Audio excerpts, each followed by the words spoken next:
I thought I was alone, until it blinked at me. I froze, heart hammering so hard I was sure it would break my ribs. There it was, sitting on the edge of my old desk, its porcelain face impossibly perfect, its painted smile curling just a fraction differently than I remembered. And yet its chest rose and fell, slow, uneven, breathing. I blinked, rubbed my eyes, even laughed nervously at myself, because dolls don't breathe. Dolls don't do this. I should have known better than to touch that attic box, the one I'd avoided for years. Dusty and sealed with yellowing tape, the air smelled faintly of old cedar and something sweeter. Something almost metallic, like the memory of blood you think you've forgotten. My fingers twitched. I wanted to step back, wanted to run, wanted to tell myself this was some trick of the light, a shadow moving in the corner of my eye. But something about that stillness, that small, horrifying movement, held me in place. I had spent decades convincing myself I'd outgrown the weirdness of my childhood, that the nights spent imagining monsters under my bed, the whispers I swore I heard in empty hallways, were just nothing. But staring at this doll now, I realized those weren't dreams. Not entirely. And this doll, my doll, had been waiting, watching. It shifted slightly, tilting its head toward me, and I swear it smiled wider than it should. Not the smile I remembered. Something older, sharper. Something that knew secrets I had buried deep enough to forget. My stomach sank, a cold dread curling around my spine. I reached for it, not to pick it up, but to touch the edge of that porcelain hand, and it flinched. Not me. It flinched on its own. I stepped back, tripping over the loose floorboard I'd always cursed, and it didn't fall. It didn't even wobble. It just stayed there, breathing, tilting, waiting, like it had all the time in the world and knew I didn't. My rational mind scrambled, grasping for explanations, but nothing fit. Nothing explained the rapid intake of air, the slight twitch of its fingers, the way its glassy eyes followed me, even when I turned my head. And then I remembered the attic that summer, the box I had found, the letters hidden beneath it, my mother's warning that I'd never understand and should leave it alone. I had laughed then, rolled my eyes, dismissed her as overprotective. But now, with my pulse threatening to burst through my chest and the faint creak of the attic floorboards echoing behind me, I realized she hadn't been trying to scare me. She had been trying to protect me. I couldn't breathe. I couldn't think. I could only stare at that thing, that impossibly familiar thing, and wonder what I had awakened. And somewhere in the back of my mind, buried under years of denial and shame, a whisper tickled my thoughts. This wasn't just a doll. This was something else entirely. I suppose I should start from the beginning, though it's hard to know where that actually is. I grew up in a quiet town, the kind of place where the biggest excitement was the ice cream truck rolling down Elm Street on Friday afternoons. My childhood was mostly ordinary school, bike rides, summer fairs, but there was one constant that made my small world feel extraordinary: my doll. I called her Lila. Lila wasn't just a doll. She was a companion, a guardian, a conspirator in my tiny, childish schemes. I remember dragging her through the backyards of the neighborhood, hiding her in tree hollows when we played spies, whispering secrets into her porcelain ears as if she could keep them safe. My mom used to shake her head at me and laugh, brushing my hair back and calling me silly. "You talk to her too much," she'd say. But her voice never carried the alarm I feel now. She thought I was just a kid talking to a toy. I loved her. That much I know is true. Even the little quirks that I dismissed as oddities, her eyes sometimes seemed to follow me around the room, or the faint creak of her joints when no one was near never scared me as a child. I chalked them up to my imagination, as my mother suggested. "You have a vivid mind," she'd say. And maybe I did. But looking back, there were moments I can't explain. One summer evening, I remember lying in bed, the house quiet except for the hum of the ceiling fan. I was certain I heard Lila shift in the corner of my room, the soft click of her knees bending, even though I had left her on the shelf. I told my best friend at the time, Emily, about it the next day at school. She laughed until tears ran down her cheeks. "That's ridiculous," she said, patting my shoulder. "She's just a doll, silly. You're imagining things." I smiled, nodded, and didn't mention it again. I had a feeling even then that if anyone else had seen it, they wouldn't believe me. There was another time I found her on the floor at the foot of my bed, despite having left her on the dresser the night before. My father noticed the sudden drop in my voice when I asked, "Did anyone move her?" He gave me a gentle smile. "Maybe you knocked her over in your sleep." I accepted it.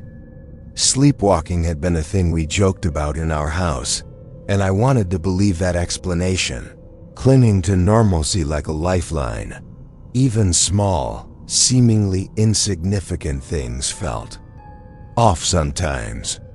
Like the way she'd sometimes stare a little too long, or the faint musty smell that seemed to come from her when no one else was around. I'd try to describe it to my mother once, and she'd shake her head. "You have a vivid imagination," she'd say again, and I'd nod, biting my lip, hiding the shiver that ran down my spine. I didn't tell anyone the full truth, not Emily, not my parents, not even myself really. There was something in the way she watched, always watching, that made me uneasy. But I loved her anyway. As the years went on, Lila moved from room to room, her presence as constant as my own shadow. When I started school, she would sit patiently on my desk while I did homework, and I would whisper about my day, as if she understood every word. I never noticed the subtle differences, the way her smile sometimes seemed sharper in the morning light, the way her head tilted slightly differently depending on who was in the room, but the feeling of being observed was always there. And that's the thing. I loved her, yes, but there was always a quiet tension underneath that affection, a sense that Lila existed somewhere between comfort and something darker, something I wasn't meant to notice yet. It's hard to admit now, but I think a part of me always knew she wasn't just a doll. I just never had the words or the courage to name it. The attic held the key, though I wouldn't discover it for years. Boxes piled high with forgotten toys, dusty photo albums, my old school projects, they all smelled like time, like memory. And among them, carefully wrapped in tissue paper that had yellowed with age, was Lila. She hadn't changed. Not really. Her porcelain face gleamed faintly in the dim light, her painted eyes. I don't know. They seemed to know. And even then, I didn't run. I didn't scream. I just stared. There were secrets hidden in those small, inanimate things that no child should have to witness, and I had brushed them aside my whole life.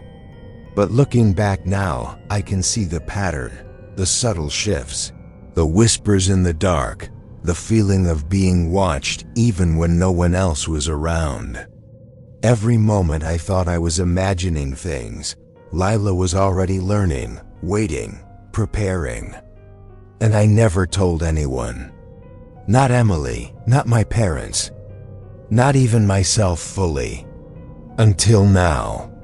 The attic smelled like old paper, mothballs, and regret. Sunlight streamed in through the grimy window, illuminating dust motes that danced lazily in the air. I had only intended to grab a few boxes of forgotten clothes, maybe a photo album or two. But then I saw her. Lila. She wasn't buried under layers of time, wasn't cracked or chipped or discolored like everything else in that space. She was sitting upright on a rickety chair, her little hands folded neatly on her lap, staring at me with that same uncanny, unwavering gaze I remembered from years ago. It was unsettling. I laughed, a short, nervous bark.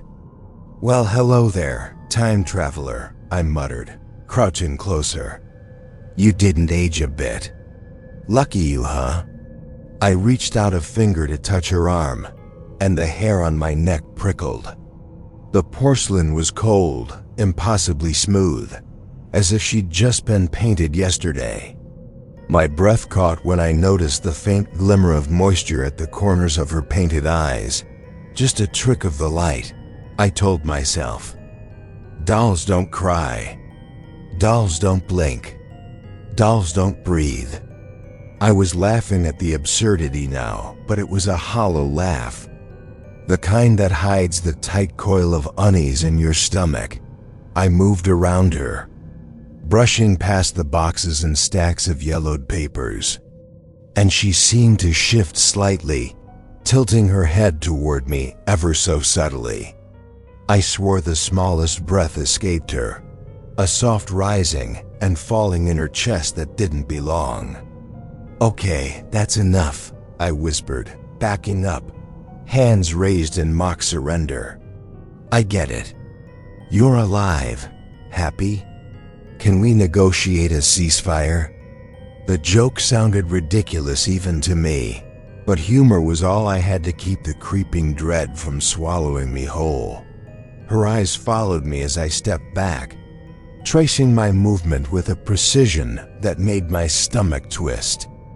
I remembered the summers of my childhood, whispering secrets to her, believing she was just a toy, a friend.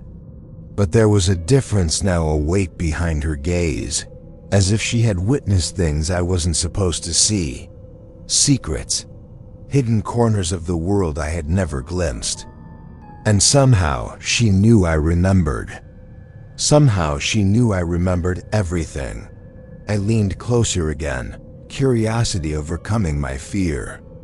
The attic floorboards groaned under my weight, and I winced at the echo of the sound in the stillness. Her head tilted slightly, just enough to make me doubt my own senses. Did she really move? Did she really move? Or was it my imagination?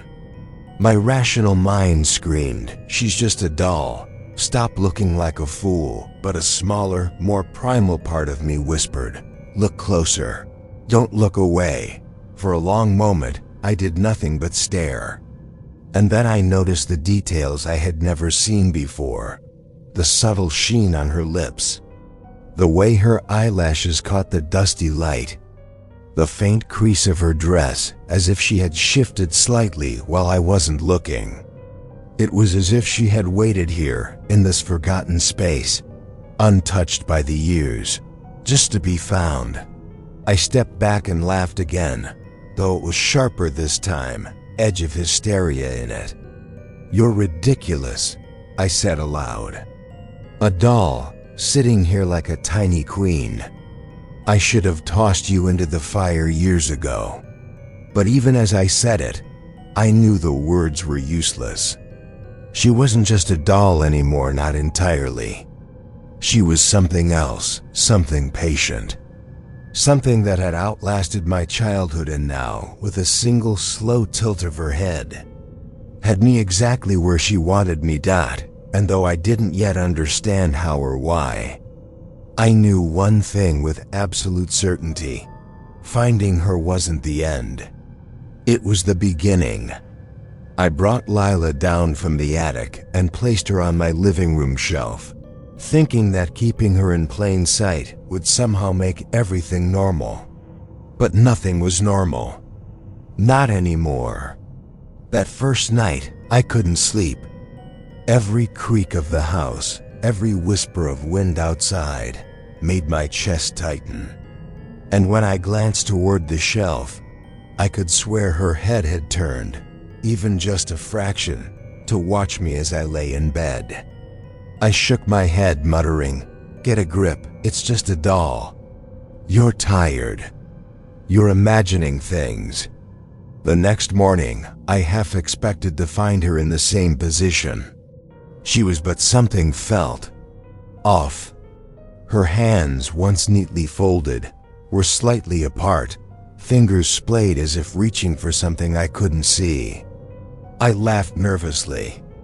"Right, Lila, reach for the remote. Make yourself useful." My voice sounded strange in the empty apartment. I had no one to reassure me, no one to confirm my sanity. Emily would have laughed, and my parents, well, they'd never take me seriously. But over the next few days, the signs multiplied. I'd find her in places I hadn't left her, on the windowsill, angled toward the street, perched on the arm of my couch, facing me while I worked. At first, I convinced myself it was coincidence. Maybe I'd bumped her while cleaning. Maybe I had sleepwalked and moved her unconsciously. Rational explanations, all of them. Yet each time I looked into her eyes, I felt the faintest tug of awareness, like she remembered something I had long buried. And then there were the sounds. Tiny whispers, so soft I questioned my own hearing. A hiss in the hall when no one was there. Footsteps above the floorboards when the house was otherwise silent. Sometimes I could swear I heard her voice, a childlike intonation barely audible. Watching, waiting. I would spin around, my pulse jumping, but there was never anyone, just the dim light and the shadows that seemed to twist unnaturally near her. I tried to talk to someone about it. I called Emily first. "Hey, something weird is happening," I said, forcing a laugh. "I swear, this is going to sound insane. Are we talking about your love life again?" She teased. "Because I don't know if I can handle—" "No, not that. The doll, my old doll. Something's, I don't know, moving, I think." A pause. Then, "You've been stressed," she said finally, voice hesitant. "Maybe too much coffee, too little sleep." "Or oh God, you're hallucinating?" "Yeah, that must be it," I muttered, forcing a laugh I didn't feel. But as I hung up, a creeping dread settled over me.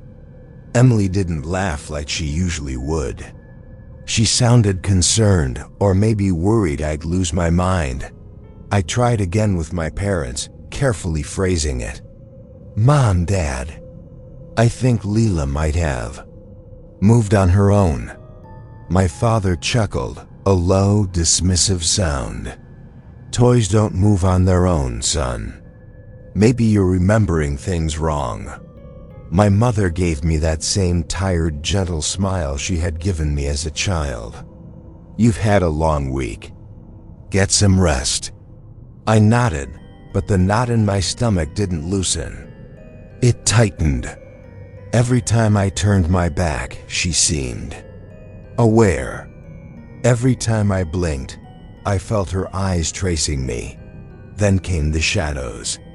Small flickers in the corner of my vision. I'd glance and see nothing, but the feeling of being watched remained, almost like a weight pressing down on my shoulders. I started noticing subtle changes in her expression. The corners of her mouth seemed to curl just a little more when I looked away. A faint furrow between her brows when I glanced at her directly. I caught myself speaking to her, softly, sometimes laughing, sometimes pleading. "Okay, Lila, seriously, you're scaring me now. Can we not, please?" The strangest part was that it didn't feel hostile. Not yet, it felt patient, observing, like she was cataloging every move, every thought, every secret I had tried to bury from childhood. There were nights when I'd wait to find her closer to my bed than I remembered placing her. And sometimes, just sometimes, I would swear her chest rose and fell with a rhythm matching my own, just slightly behind, like she was learning. Sinking herself to me. I stopped mentioning it. Talking about it only isolated me further, reinforced the disbelief in others, and left me alone with her. Alone with the whispers that no one else could hear. Alone with the soft creaks and the subtle shifts that I was almost beginning to recognize as deliberate. The most unnerving part was that every time I thought about moving her back to the attic, every time I considered locking her in a box, a small voice in my mind, my own, or maybe hers, whispered, "You don't want to do that. You'll regret it." I couldn't say if it was rational fear or something else entirely. But a part of me, a small foolish part, obeyed. I left her on the shelf, watched her with increasingly sharp awareness, and wondered, I'm not sure if anyone else would have noticed this, or if anyone else would even believe me if they did. Days turned into a kind of fragile rhythm, working, eating, sleeping, all under the subtle, omnipresent gaze of porcelain eyes. The house felt smaller, tighter, as if the shadows themselves were leaning closer to see what I would do next.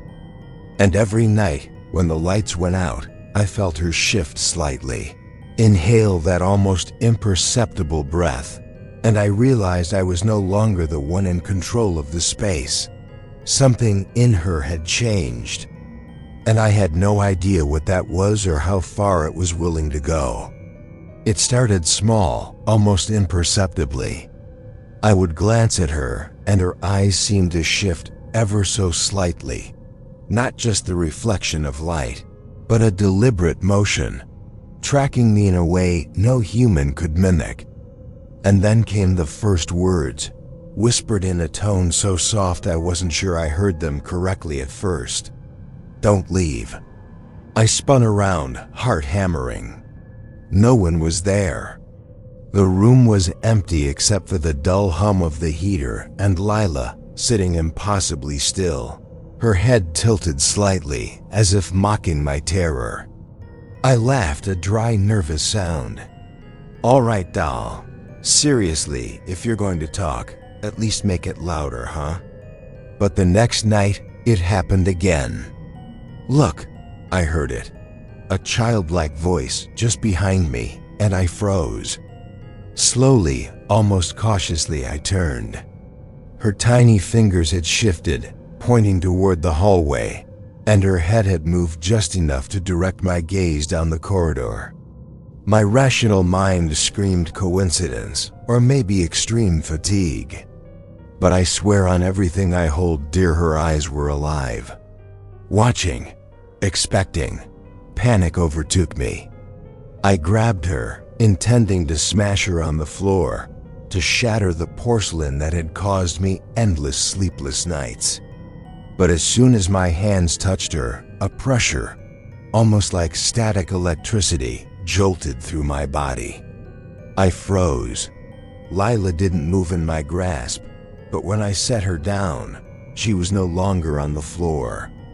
She was back on the shelf. The shelf I hadn't even approached in minutes. My stomach turned. I tried again the next day, hiding her in a box and shoving it into the closet. Hours later, I returned. The closet door creaked open on its own. The box lay on the floor, torn, and Lila sat atop it, smiling that unnatural smile. Her head cocked slightly as if she were laughing at me. Furniture began to betray me. My coffee table shifted slightly toward the wall when I looked away. Drawers left open by my own hands slammed shut on their own. Items I swore I had left on counters or shelves vanished, only to reappear elsewhere or not at all.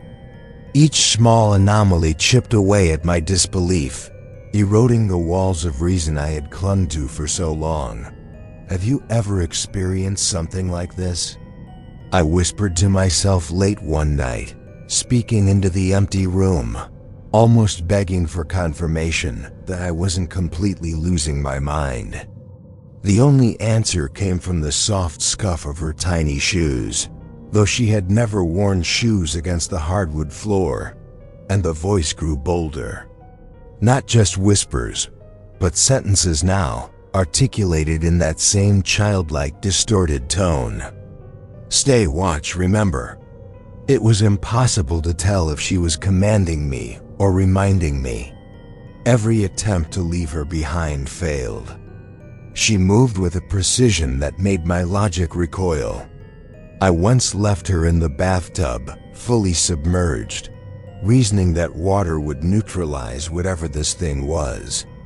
Hours later, dripping and unharmed, she sat on my counter, head tilted, hair clinging to her porcelain cheeks. The house itself seemed to conspire with her. Shadows thickened unnaturally in corners I hadn't noticed. The lights flickered when I entered rooms. I felt eyes even where there were none, unseen presences pressing against me, like the air itself had weight. I found scraps of paper on the floor, tiny notes, barely legible, written in my own handwriting, words I did not remember.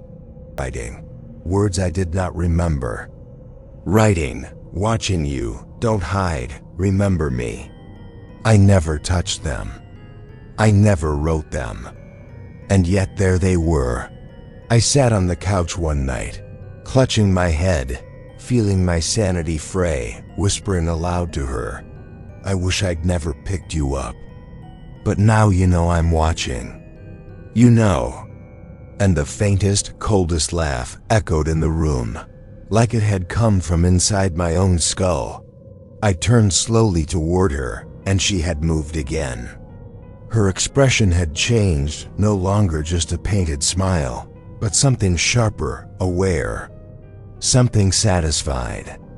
She leaned slightly forward, and though her lips did not move, the words entered my mind with unbearable clarity. You're mine now. I wanted to run. I wanted to destroy her, to burn the house down, to wake up from what I thought must be a nightmare. But every escape felt impossible. Every attempt to resist failed before I even realized I had started. And as I sat there, trembling, I realized a horrifying truth. This wasn't about fear anymore. This was about control. I don't know how far she could reach or what she could do next. All I know is that I've crossed a line, and she knows it. She knows I am aware. She knows that I cannot look away. Would you do the same if you were me? If you saw what I saw, felt what I felt, and knew that something alive, waited patiently to rewrite the rules of your world? I doubt you would. Because at that moment, I realized she was no longer my doll. She had never been my doll. And I was just part of her collection. It took me days, maybe weeks. Time blurred in the wake of exhaustion, dread, and sleepless nights before I began to understand the rules. And even now, I only know fragments. Pieces of a puzzle too large, too terrible for any single mind to hold. Some of you might already know what I'm talking about. Maybe you've heard whispers online, threads that vanish when you return to check them. Old stories passed between late-night forums about dolls that breathe, watches that never blink, objects that know too much. I thought they were just stories. I believed them to be clever urban legends. But now I know the truth. They're not stories at all. They're warnings. Hints at a reality we aren't meant to touch, secrets we stumble upon by accident, or by curiosity. And then once we see them, they don't let go. I've started keeping notes. Observations, patterns, things she does that I can describe with words, though the sensation behind them defies explanation. She follows cycles, certain movements, subtle gestures, always at precise intervals. I've realized that each doll, each object like her, is not isolated. They are part of something larger, something ancient and patient. There are rules, yes, rules that govern how she interacts, when she waits, and how long she tests you. If you ignore them, push against them, she will escalate, each step measured, deliberate. I've read about others before finding Lila again, stories from decades ago, written in journals, whispered in online communities, or passed down like folklore. Children gone missing, toys left in attics that were never truly abandoned, families driven to madness by objects that watched, listened, and remembered. And it all fits the pattern. I didn't realize it at the time, but I've seen this happen before through hints in my own life, through memories I had dismissed as nightmares. Lila's presence is not unique. She's a participant in a cycle, and somehow I am now part of it. The rules are deceptively simple. Observation is key. She waits until she knows you notice her, until she has claimed a corner of your attention, no matter how small. She tests patience and fear, learning, adapting, sinking herself to your world. I've tried ignoring her, tried refusing to interact, but every attempt brings escalation. Whispers in the hall, objects disappearing, lights flickering, the subtle sense that you are being followed even when alone. She collects awareness, mine included. And that awareness, once given, cannot be retracted. I've started to recognize patterns in her gestures. The tilt of her head is a warning.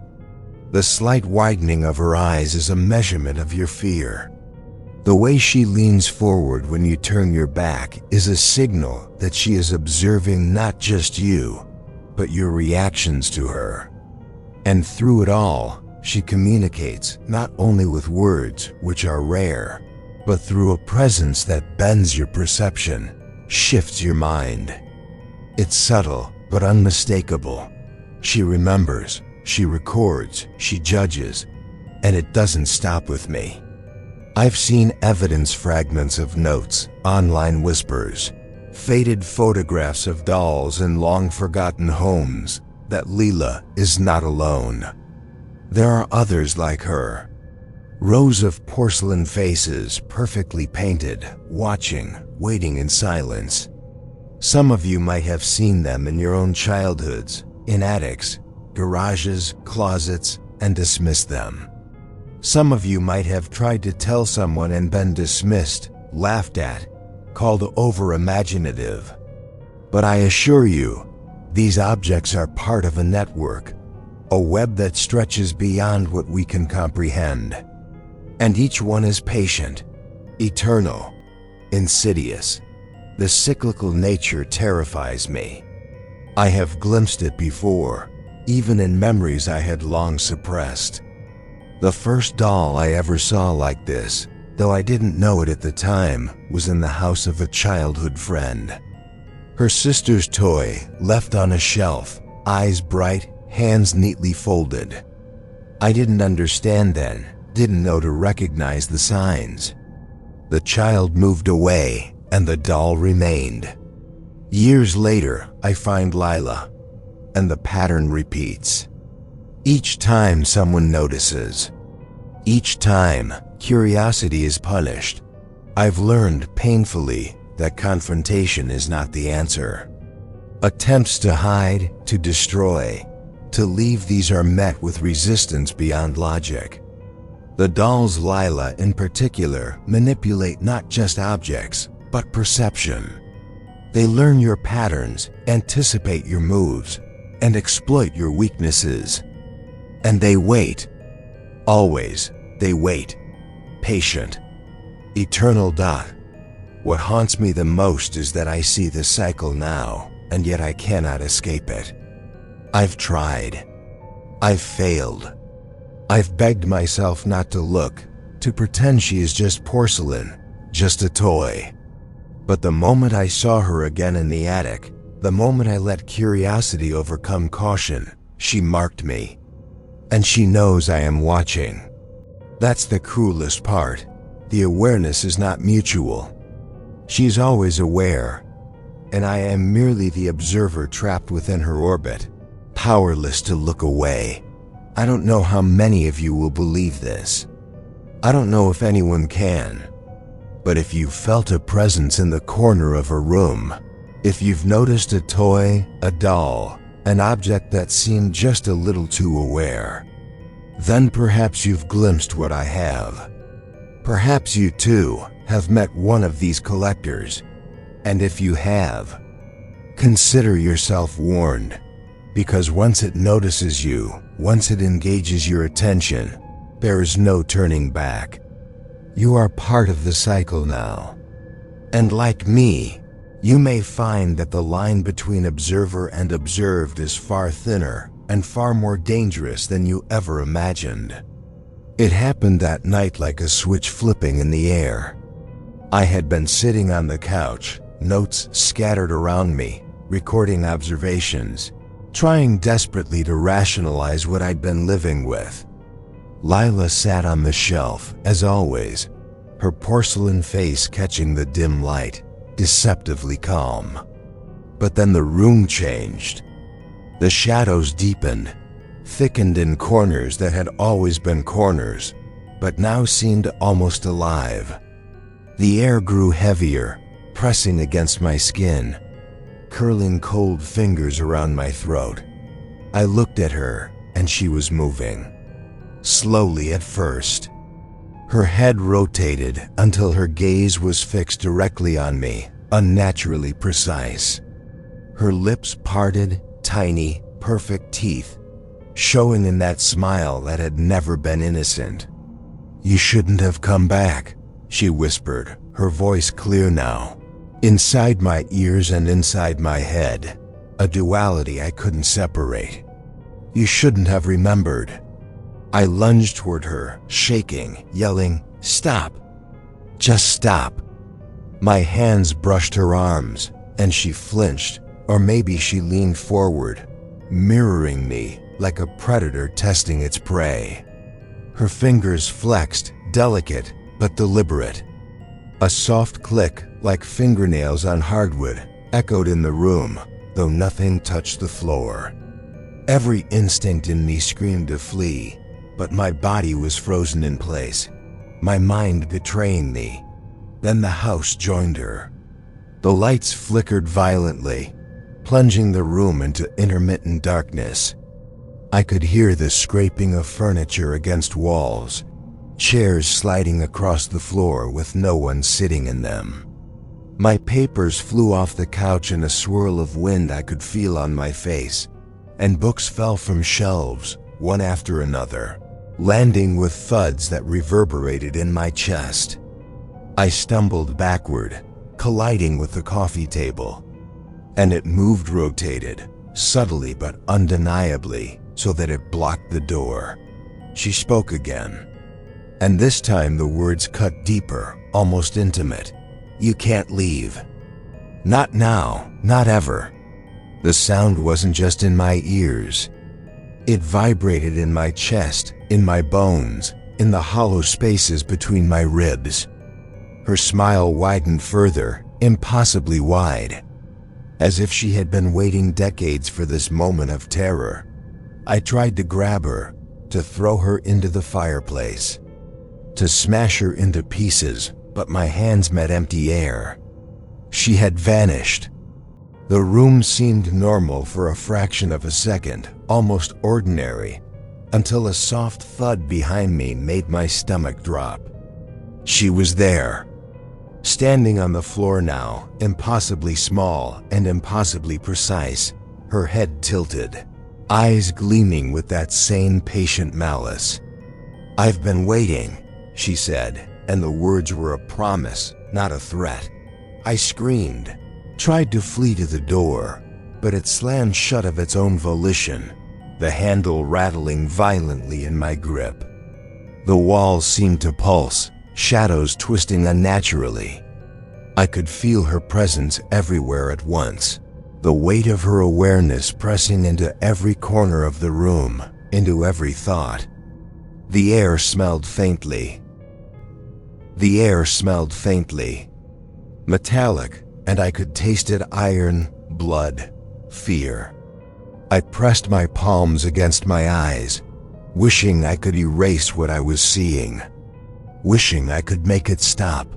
"Look at me," she whispered, crawling toward me on all fours now, porcelain hands making soft, clattering noises against the hardwood. The sound was wrong. Not human, not animal. Something inhuman and precise. Her eyes never left mine. I couldn't look away. I couldn't even blink without seeing her still staring. The room itself was a mirror of chaos. Pictures tilted on the walls, mirrors reflected movement that didn't match reality. Shadows bent toward her, slinking across the floor as though alive. The couch seemed to sag and shift beneath my weight, the air thickening until I could barely draw a full breath. I stumbled backward, and she followed, always perfectly measured, always just close enough to remind me that escape was a lie. I tried speaking to her, my voice breaking. "Please, I didn't mean." My words were swallowed by the room, leaving me raw, exposed, and vulnerable. She tilted her head, cocking it with that inhuman patience, as if considering my plea. "Too late," she whispered, and the voice filled every inch of the space. Soft, intimate, mocking. I don't know how long this went on. Minutes? Hours? It felt eternal. My heart hammered in sync with some invisible rhythm she controlled, my body thrumming with panic. My thoughts spiraled, every rational explanation shredded by the overwhelming certainty that she was not just alive, she was in charge.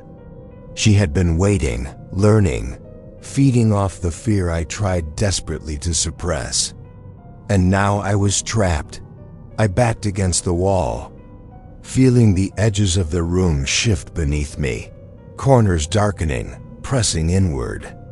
Her voice was everywhere at once now, whispering, teasing, reminding me of all the secrets I'd buried, all the small things I had ignored. "I remember everything," she said. "Do you? I wish I could tell you everything. I wish I could explain the full scope of what she did, what I saw, the sounds, the smells, the impossible movements. But some things are better left unseen, unspoken, and unknowable. All I can tell you is that when she finally stopped, when the room fell silent in a way that felt deliberate, calculated, I understood one final truth. I wasn't alone. And I would never be. And then just as suddenly, the shadows pulled back. The lights returned to a dull, trembling normal. She was gone from the floor. She was back on the shelf, sitting as if nothing had happened, that same painted smile gracing her face. But I knew she had moved. I knew she had chosen. And I knew, with every fiber of my being, that she would not wait silently forever. I sank to the floor, trembling, knowing the next time I looked at her, the rules would change. The game would begin again, and I would have no choice but to play. Morning came slowly, reluctantly, as if the sun itself hesitated to witness what had happened in my apartment.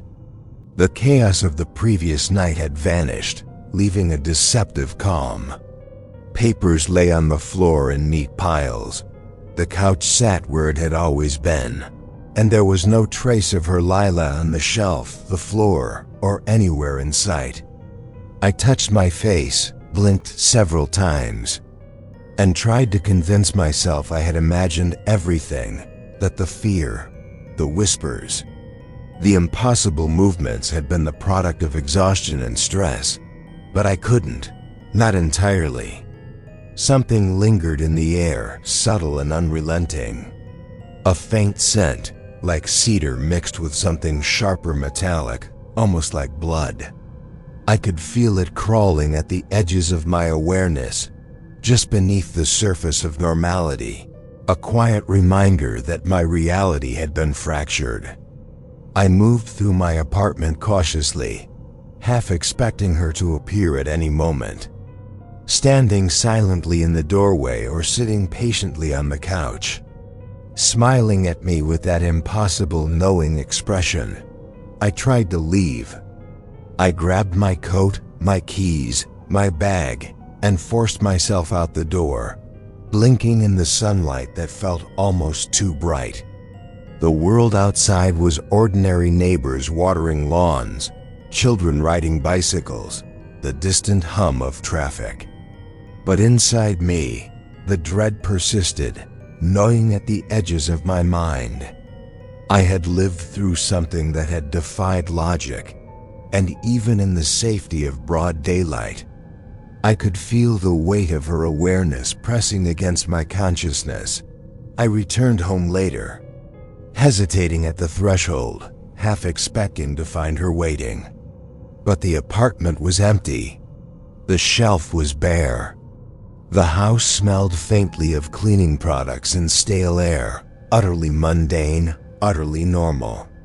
And yet, as I walked through the rooms, I noticed small, subtle signs, the tilt of a picture frame, a shadow that lingered just a second too long, the faintest glimmer in a corner of my vision that vanished when I looked directly. The rational part of me whispered that it was nothing. The other part, the part that had felt her presence, that had heard her voice in my head, knew better. I began documenting it all, hoping to preserve some fragment of what happened, if only for myself. Notes, sketches, observations, anything that could anchor my sanity against the shifting reality I now inhabited.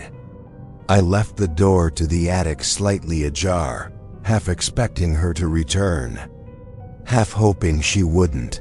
There's a cruel paradox in this, the knowledge that she could return at any time, yet the compulsive need to look, to verify that she's still there, waiting. Sometimes I catch myself speaking aloud when I'm alone. "Are you here?" I ask, almost pleading, almost inviting. And sometimes I think I hear the faintest creak, a whisper of movement, or the softest shuffle behind me. Always gone when I turn, yet leaving an unmistakable impression. Like a shadow that refuses to dissipate, I've started leaving small objects out: coins, pens, scraps of paper, as if leaving breadcrumbs for her, to see if she notices. I know it's foolish, irrational even, but I can't stop myself.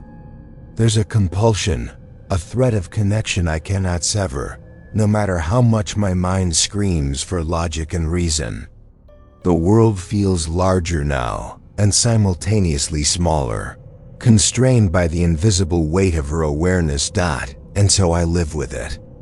With the memory, the anticipation, the dread that she may return at any moment. I don't know if anyone else could understand, or if they would simply laugh and call it delusion. Maybe I am deluded. Maybe I saw and heard nothing. But every instinct, every memory, every shadowed corner of my mind insists otherwise. Have you ever seen something in the corner of a room that shouldn't have been there? Heard a voice when no one else was present? Felt eyes on you when nothing was watching? I want to know. Because if you have, then perhaps you understand. Perhaps you know that some things, some presences cannot be forgotten, cannot be explained, and cannot be escaped. I check the shelf almost every day. Sometimes it's empty. Sometimes I swear I see her there, smiling that same smile, waiting. Always waiting. And late at night, when the apartment is quiet, I imagine her eyes flickering toward me, and I remember that first moment, that cold realization in the attic. I thought I was alone, until she blinked at me.